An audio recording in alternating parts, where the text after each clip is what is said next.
Hello, wrestling fans. How are you? Hey, what happened on Friday Night SmackDown, a main event for May the 17th, 2024? The opening match was a second round matchup of the Queen of the Ring tournament between Bianca Belair and Tiffany Stratton. Great match to off the show. Back and forth. These two women put all on the line. Bianca, the start of the match, was fooling around, messing around. Tiffany Stratton kneed her in the guts. Spin kick to the guts, run a double stomp, run a butt in the corner. Just took it to Bianca. Bianca fought back, running shoulder tackle, cartwheel into a moonsault, spine buster, jumped up at the top rope, and Tiffany pulled her hair, so Bianca lost balance. Got tangled up in the ropes. Tiffany drop kicked the leg, drove it onto the steel steps, rolled her in the ring, went for the top rope moonsault. Bianca jumped up, tripped her on the ropes. KOD driver advances to the semifinals. This tournament on SmackDown is so predictable who wins, which I hate. The Raw side, you don't know who's winning. Because I did not expect Jey Uso to beat Dragunov, right? I did not expect, I did not expect Finn Balor to lose first round and not have a single member of Judgment Day in the tournament. Your second matchup was the other Queen of the Ring qualifying match, Nia Jax against Jay Gargano. This match was the shit. Bell rang. Both went them up, going outside. Both of them each sent their opponents back into the ring post. Then Nia Jax tossed her twice over a barricade. Then she grabbed a hold of a steel chair. Jay Gargano grabbed it, smashed across the back, and got disqualified, and she acted all dumbfounded, confused, right? Then she lost by disqualification. Then, after the match, official security had to separate the win. Nia Jax advances into the semifinals next week to face Bianca Belair. That I thought for sure was going to be Jay Gargano. I did like the outcome because it wasn't predictable. Like 9/10 of this tournament has been on SmackDown. And I can understand why Jay Gargano was confused about the disqualification rule because in AEW, they don't follow that rule. You could be out in a singles match for 25 minutes, and all of a sudden one guy hits somebody with a steel chair and don't get disqualified. They could be outside the ring with a 40 count before the referee starts counting. So I can understand why she's confused about the rules, right? LA Knight took on Tama Tonga in the King of the Ring second round qualifying matchup. Before the match, Tama Tonga was backstage and he was laughing like the Tasmanian Devil voiceover. That was hilarious. Bell rang. LA Knight just took it to Tonga. Back him in the corner. Punches, stumps, running knee in the corner. Repeat, smash his face off the mat. Tossed him up in the air, caught him for a power slam on the way down. Hit that Da Vinci style running cross body. Then the Bloodline Solo, Lou Tonga, and Paul Heyman distracted him outside the ring. Tama Tonga hit a running clothesline off the steel steps, hit another clothesline, set him in the ring, hit a running shoulder tackle. Suddenly, LA Knight fought back, was setting up for the Rose Plant DDT when Lua Tonga distracted him. He took care of him. Then he turned around, Solo distracted him up on the ring apron. LA Knight is like, screw you, turn around.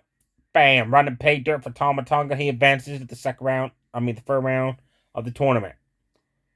DIY took on Alberto Carrillo and Angel Garza with Electra Lopez, Santos Escobar ringside. Great tag match. Alberto and Gargano started off exchanging takedowns. The Gargano hit a snap hurricanrana, had a running arm drag takedown. One point in the match, Ciampa and Garza were trying to deliver a suplex onto each other. After the 10th try, Ciampa finds the connective one. Him and Gargano deliver a double team running enziguri kicks in the corner on Alberto Carrillo. Running double clothesline, sent both guys to the outside. Hit running stereo dive to the outside. Alberto Carrillo and Garza got a control of the match. Isolated Tommaso Ciampa, worked on him. Deliver an awesome double team running drop kick to the face. Camel clutch submission combo. Ciampa fought back. Suddenly, Electra Lopez tripped Johnny Gargano. Referee caught her. As the referee was arguing with her and Santos Escobar and sent him to the back, Gargano hit a slingshot spear on Alberto. Ran, dove Garza through the ropes, got back in the ring. So him and Tommaso Ciampa hit that running super kick, running knee in the face on Alberto Carrillo to pick up the win. Your main event was Randy Orton versus Camille Hayes in a King of the Ring second round qualifying match. This main event was terrible. Before the match, Camille Hayes confronted LA Knight backstage, bragging about, hey, you lost, I'm going to win. LA Knight took exception to that. I can't wait to have those two guys have a match. That's going to be awesome. Back in the match, Orton did his signature back body drop on the announce table 3 times. Camille Hayes did a slingshot clothesline off the ropes. He had a run-in, jump-up code breaker. Orton did his signature scoop slam, signature clotheslines, signature DDT off the ropes. And I could predict this finisher finish the match easily. Camille Hayes has a move when he bounces off the ropes, turns around, delivers a clothesline or a DDT. Bam, RKO counter, your winner, Randy Orton. Randy Orton is in the semifinals of the King of the Ring tournament. What the hell? After the match, the Bloodline came out. And Orton got on the mic. He's like, you want to go? Let's go. He said, but Tama Tonga. He said, next week I'm going to shove my foot so far up your ass. He said, I might shove Solo and Lou up your ass too. Bloodline decided not to attack Randy Orton. That's how the show ended. Also, there was a contract signing between Cody Rhodes and Logan Paul, which they actually, thank God, clarified. All week I've read online that it's title versus title. Logan Paul clarified that he said, I'm challenging Cody for the undisputed Universal Championship in Saudi Arabia. I did not say I was putting my championship on the line. So they clarified that only for Cody's title. Logan Paul went a cheap shot Cody. Cody clotheslined him to the outside. Then he grabbed a hold of one of Logan Paul's friends and powerbombed him through the table that was set up for the contract signing. AJ Styles said next week he's going to talk to Nick Adalis to find out what's next for AJ Styles. And backstage, Bayley was talking about how there's new women on SmackDown, but no one stepped up to challenge her for her title. Chelsea Green, Piper Niven stepped up. They challenged Bayley to a match next week. It's not been clarified for the title or not. And we won't know until next week if Chelsea Green and Piper Niven has accepted the challenge. A main event. Natalya took on...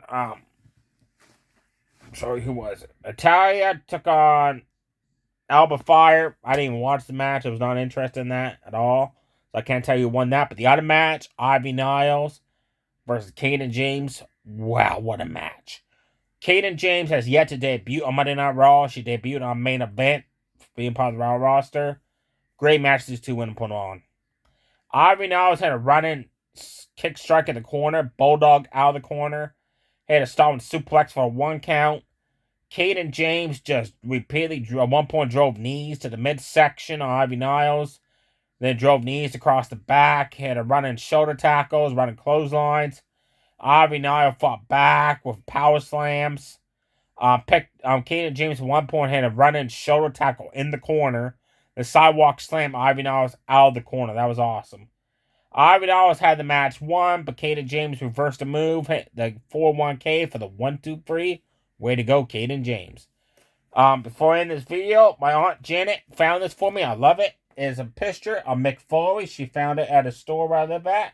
Thank you, Aunt Janet. That's awesome. I'm going to be hanging up on my wall, either in this room or the next room. I'm a big fan of Mick Foley. I always liked him. That's when he was Mankind. I love that picture. Thank you so much. There we have it, folks. Next week, it's Randy Orton versus Tama Tonga.